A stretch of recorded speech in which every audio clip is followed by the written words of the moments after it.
What up, people? It's the Dub Podcast on Ilive4Saturdays, the best college football channel on YouTube. Follow us on Twitter at Ilive4Saturdays, 4 as in the number 4.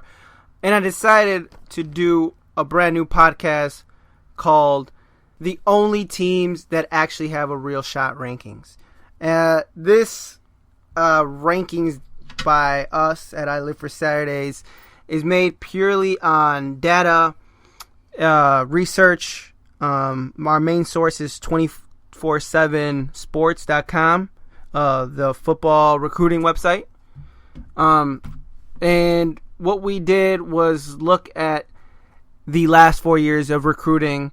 We averaged out all teams that had at least one top 10 recruiting class in the last 4 years.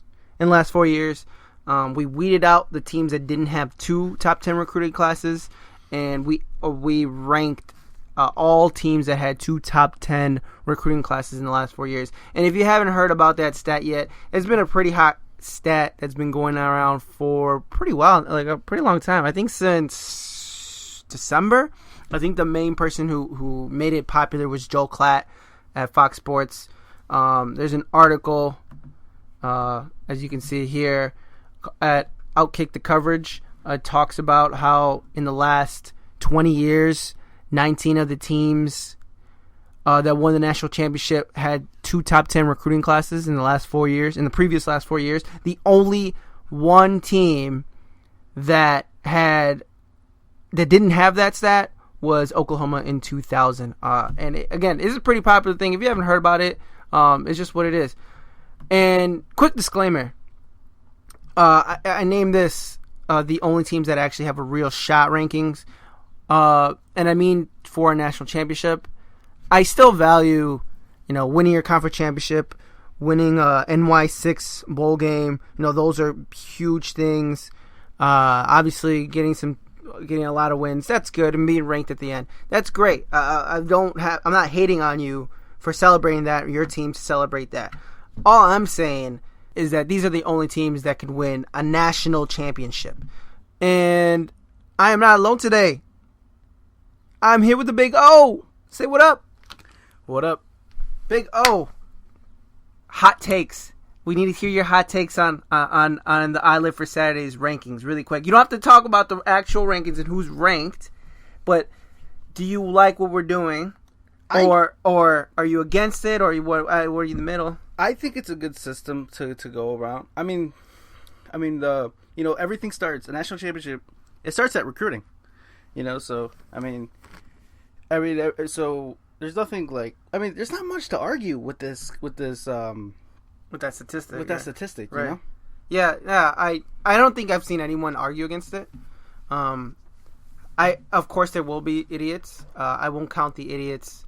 But if you're against it and you want to argue against it, it's kind of weird, because if you look at any success in any conference, all the conference champions usually are in the top 3, top 4 of their recruiting class for their conference. I know I looked at it last year. Clemson, I think, had the second highest in the ACC. Alabama obviously had the number 1, and you'll see how dominant Alabama is and how crazy it was to not pick Alabama to win a national championship before the year. And you can look at countless other teams. And it doesn't mean nobody else has a chance, but it's extremely unlikely. So I'm just going to jump right into it. And here you could see my amazing computer skills of charting and graphing this. I could have used Excel, but I am just not smart enough to use Excel, even though all I had to do was put in some numbers and I didn't really have to do any equations or formulas or whatever the hell it's called. So bear with me. Very sorry if it's extremely sloppy. Again, I don't understand why everyone... I'm sorry, not the only, but I was in the minority last year, the extremely small minority last year that was picking Alabama to win the national championship. They had the number 1 recruiting class for the last 4 years. How were they not the automatic, clear favorites? The fact that they weren't is incredible, man. It really is. And OSU You could see their average ranking. Oh, and by the way, I did use. You could see there's Notre Dame here. There's UCLA. There's Texas. I didn't average their ranking out, and I didn't rank them because I said it's pointless because the stat says that it doesn't freaking matter. And the average that you see is just the average recruiting ranking that they got in the last 4 years. I used that to rank them, and you can see all the way in the average there is a tie between Auburn and USC. If you look at their averages, 8.25, both of them.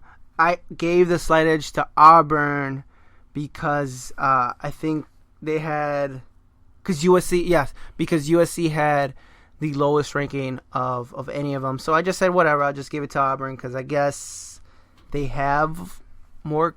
How does it go? I don't even know what to say. I guess they're closer in ranking. So I just said that. I said whatever. But that's the only flaw in my rankings possible that you can see.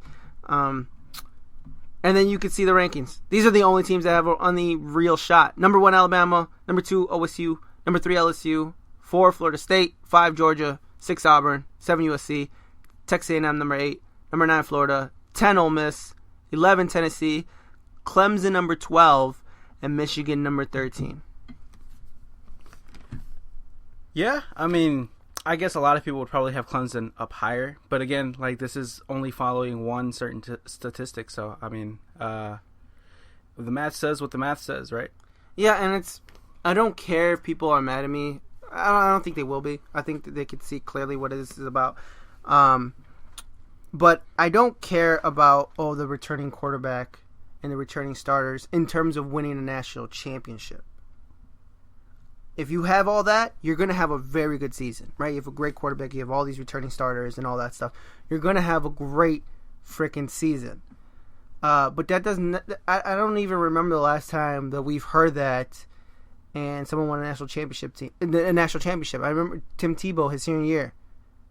Tim Tebow was the best player in college football. He was the best college quarterback.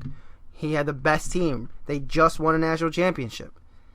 I wouldn't say everybody, but a huge majority of their team came back, and they didn't win it. So I don't want to hear people say, but Deshaun Watson, I don't care. The statistics have been proven that the team that has the best ranking in the last 4 years has the best shot in the nation. And again, I think Alabama is the clear favorite. Any predictions? Who's going to win national championship, Omar? I got to go with Alabama, to be perfectly honest with you. I can't really see how you could not go with Alabama. I feel like, I don't think it's unfair. I still think, like, LSU could probably still beat them. Ohio State could still beat them. But I think, like, maybe 6 times out of 10, Alabama would beat Ohio State or LSU. 6 times out of 10, I'd probably say. I think Florida and I think, like, after Florida State, I think, like, the chances for people to actually beat Alabama they get slimmer, after Florida State. Yeah. Yeah, for sure. Even if you look at their averages, if you go to Auburn, it's 8.25, and that's like you said, the cutoff is Florida State. You look at Auburn, it's 8.25. You look at Georgia, it's an 8. And then you look at Florida State, their average ranking is a 5. So there's a huge gap right there from 5 to 8. And then Auburn is so far as well. Yeah, that Iowa team from last year would never pull any miracles against that Alabama team. No, let's just put it that way. They're not pulling any miracles against any of these teams. You know what I love about these rankings of this year? And by the way, side note, no Big 12 and no Pac-12 in this list. It's crazy. That's crazy, isn't it? What do you mean no? Oh, I'm sorry. There's USC. There's USC, my bad. That is my bad. So besides USC, all these teams are going to play each other. Wow, really? I think that's going to be awesome. That means awesome college football.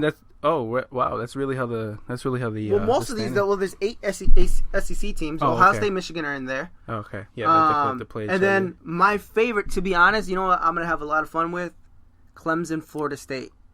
I think the ACC, and for the people out there, I don't know if you know about any soccer, but La Liga in Spain, their league, Real Madrid, Barcelona, right? The two horses, the only teams that have a real shot, but not anymore. But that's a side note. I won't talk about Atletico Madrid and how they've risen up. But for the last few years, or 10 years, or for 20 most years, of most of its most of its existence of La Liga, yeah, it's always been Real Madrid, Barcelona, and it's great football, great soccer. It is the number one club game watched in the world. And I think Florida State and Clemson is going to be amazing. Just a bunch of amazing, incredible talent. And then you have Deshaun Watson out there. So, predictions about your top four. What's your top four, Omar? My personal top four would probably have to be Alabama number 1, Ohio State number 2. I would say Clemson number 3 and Michigan number 4. That's really interesting. I like that. That'd be a very interesting top four. It's gonna be weird because Michigan and Ohio State playing at the end of the year, the last game, and then they'll be in the semifinal again. I don't think the committee will do that. That's like a quarterfinal game. That'd probably be like a right, and that would be cooler if it's like that. I think that would be amazing. And Ohio State starts playoffs at the quarterfinals, or Michigan starts playoffs at the quarterfinals. That'd be pretty cool. But then after that, they also have to play a Big Ten championship game too. Right. Yeah, and then that too. Yeah, and then again, that would be amazing for that team. That would be so much great TV. And the team that wins would be going through a gauntlet, for very possibly 4 weeks in a row. Yeah. My prediction, extremely boring. I'm going off the basing off the top four of what I have. Alabama number 1, Ohio State number 2, LSU. Probably number 4, honestly, and Florida State would probably be number 3, depending on what happens. Because, or actually, LSU will probably be number 3 and Florida State number 4. Because I don't think the committee would want Alabama versus LSU, the first game of the semifinal. Reason being, I think Matt Hatter is really, for LSU being in there, Matt Hatter is motivated for almost being fired. Players are motivated because they almost lost their favorite coach. LSU came off an incredible recruiting class. Leonard Fournette is fantastic. They have one of the best offensive lines in the country. And then obviously they have the number 3 most talented team in the nation. So I think even if they lose to Alabama, which I think they will lose to Alabama, they will get a second shot. They don't have to play in the SEC championship. They can run the table or have a 1-loss in their season. They could still be in the semifinal. Florida State, I think they're going to beat Clemson. I think they're going to run through everybody. Ohio State, no, I think they're going to run through everybody. I don't know Michigan, about Florida. Michigan, they might beat Michigan. Hold on. Let me finish this thought. And then Alabama is going to run through everybody. Obviously, but I don't know about Florida State. I have the feeling like they might drop an egg this season. I don't. They're kind of set up to fail this year. I don't, because I think this is the most talented team they've had since their national championship win. And that another side note. I got 100 side notes today. That team is arguably one of the greatest teams of all time, by the way. Just another side note. Just look at all those players in the NFL doing incredible things. So that's about it. Omar, any final thoughts or no? No, we good? We're all good. We good? We got our rankings in? I got my say. You got your thoughts? Yep. We got thoughts. So yeah, this has been actually really our only first real podcast that isn't for the love of the pod or for the love of the shows. I will get Friday Night Tykes Season 2. I got to get Omar to watch Friday Night Tykes Season 2, or I might get B-Rye to get on this podcast with me. He loves Friday Night Tykes. Oh, man, I love it. So, yeah, this is Ricky signing off. Omar signing off. Peace. Peace.